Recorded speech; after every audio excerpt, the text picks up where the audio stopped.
So you wrote a book, I did. Feathers on a Pond. Mm-hmm. Can you share why you wrote it? Yeah, so this was years ago. My goodness, it had to be 15 years ago or so. I was at a place called the Center at Westwoods. It was a spiritual center where I was teaching different things there. And there was a beautiful pond. It's called Moss Pond, and I would go there by myself and bring my notebooks and stuff. And I was sitting there on the bench one time, and long story short, there's these words just started coming into my head, and I didn't even recognize what the words were. It was weird sounding, and so I thought it was odd. And then I hear, "Write these down." So I grabbed the notebook and I started writing down, and they were coming, and I just kept writing, and there ended up being about 18 or 19 different messages, basically what they were, and at the time, you know, I had never done anything like that before. Nothing had happened in that way before, but kind of channeling. And so I wasn't sure what to do about the whole thing, because the words were written not in the modern day English. They were very older, you know, and they were all metaphorically written, like allegory, you know.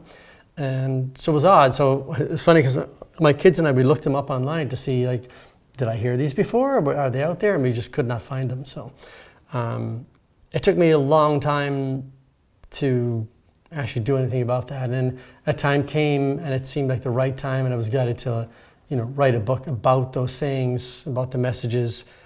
And then I wrote little anecdotes from my life, stories from my life that kind of go along with the messages to kind of enhance what the message was about. Yeah. What was the experience like writing the book? You know, I've written a lot over the years on notepads, but I don't call myself a writer, even though I write and there's a book published, because it's not who I am, right? I write, but it's not who I am. The experience of it was hard because I'd never attempted to write a book before.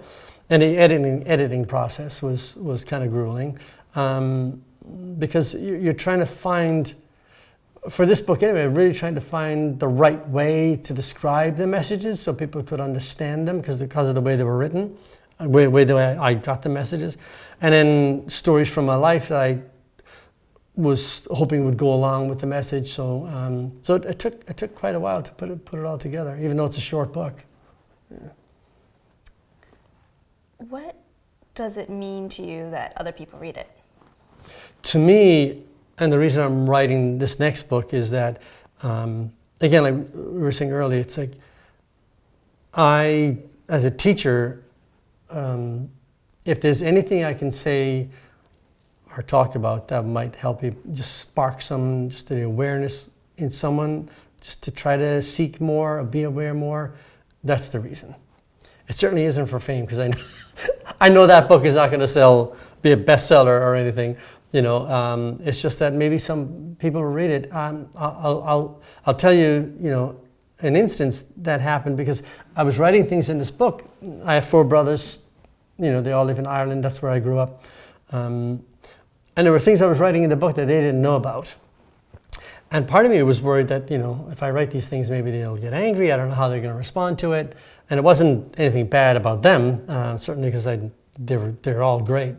But certain things from my life. And so I got a call from one of my brothers one night, and I thought, oh no, here we go. He's going to call me up and say, what the heck, what are you doing? He called me up and he thanked me for writing the book. And because I talked a little bit about what happened to me and my abuse when I was younger, and the way I was treated and stuff, and because I wrote it and put it on paper and put it out on public, that allowed him to share something with me that he had not told any of his family, none of my other brothers, his entire life. None of us knew that he was going through a certain experience that he shared with me. And he said, because I wrote the book, it allowed him to speak up. That's the reason, is that it might help people to say, you know what, I can say this, I can speak up, I can be myself, I can awaken, I can do this.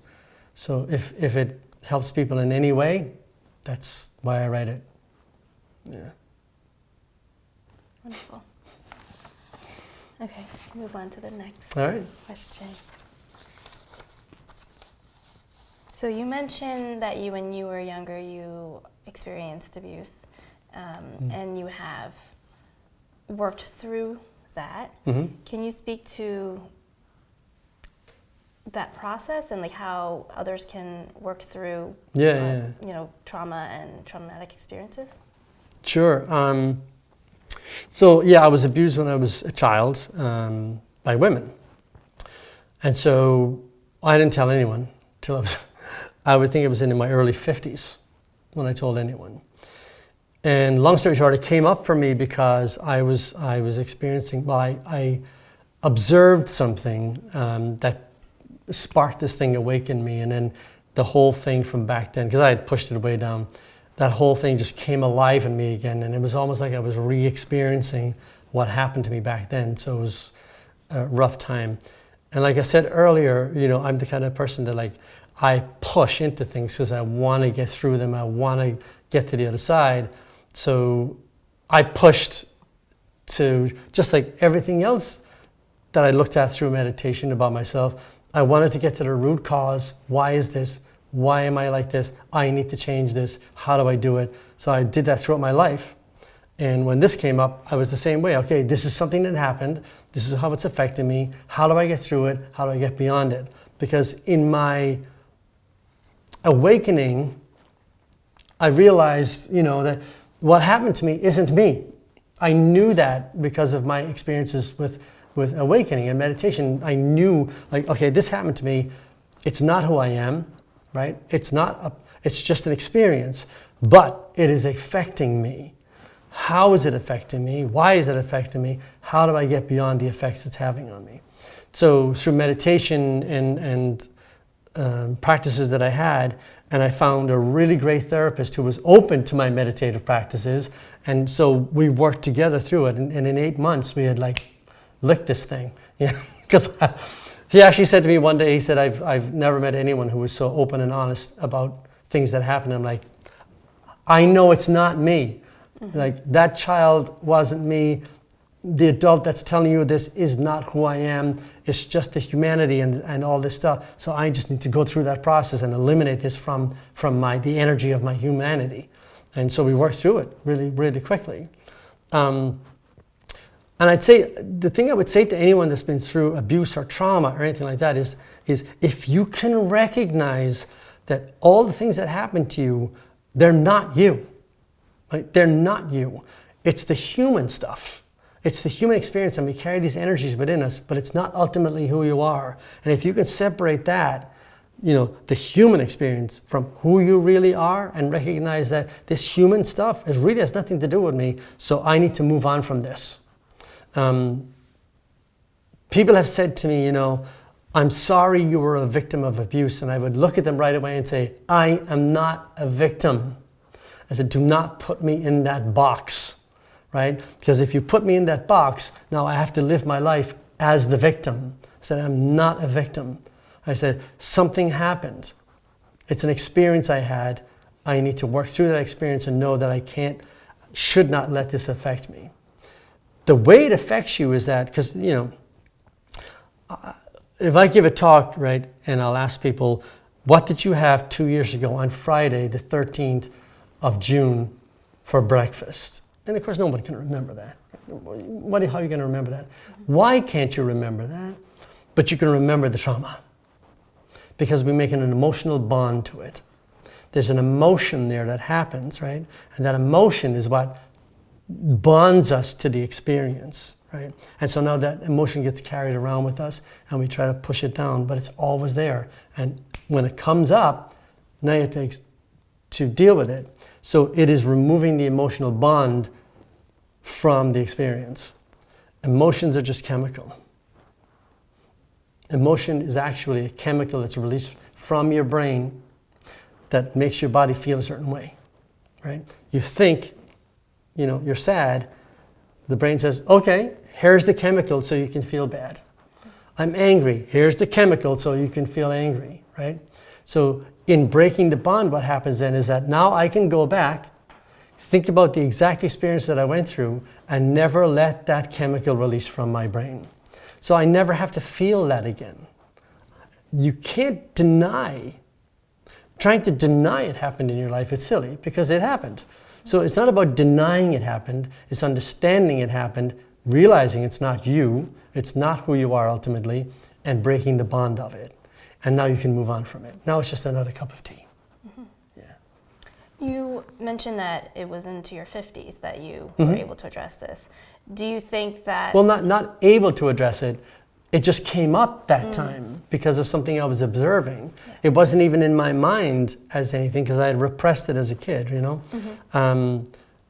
So when that thing, what I saw, that sparked it alive, that's when it, like, that energy came up. And it's like, oh, here we go. Because other things have happened in my life as well that would come up. Because I would, like I said, I'm a pusher. I'm a seeker that pushes, right? So I would go into meditation and look for this stuff, you know, and then I'd see it. And then it's like, whoa, let's work through this one. Because that's the enlightenment, right? It's removing those things from you, unburdening yourself from the psychosis, unburdening yourself. That's the enlightenment process. So do you think that it would have been, of course it didn't happen that way, but if it happened when you were earlier on in your enlightenment journey, do you think you would have been able to handle it? Would it have been one of those things that you would have felt I think definitely I would have probably handled it in a different way because of my experience of being awake as much as I was at that time. Definitely I handled it differently then. Yes, for sure. It would have been much different, I think, in a different time. How do you know when it's complete? You know, you say you look back on it and you don't have... Because when you go through that process, you start to realize that there were triggers in your life that you weren't recognizing. Things that you would get upset about that you wouldn't realize why you were getting upset about them. And then when you go through the process and you look back and you go, oh, that's why I was being triggered by that. Oh, that's why that upset me. And now you know you're beyond it because when those things happen, you're like, oh, that doesn't bother me anymore. I couldn't care less, right?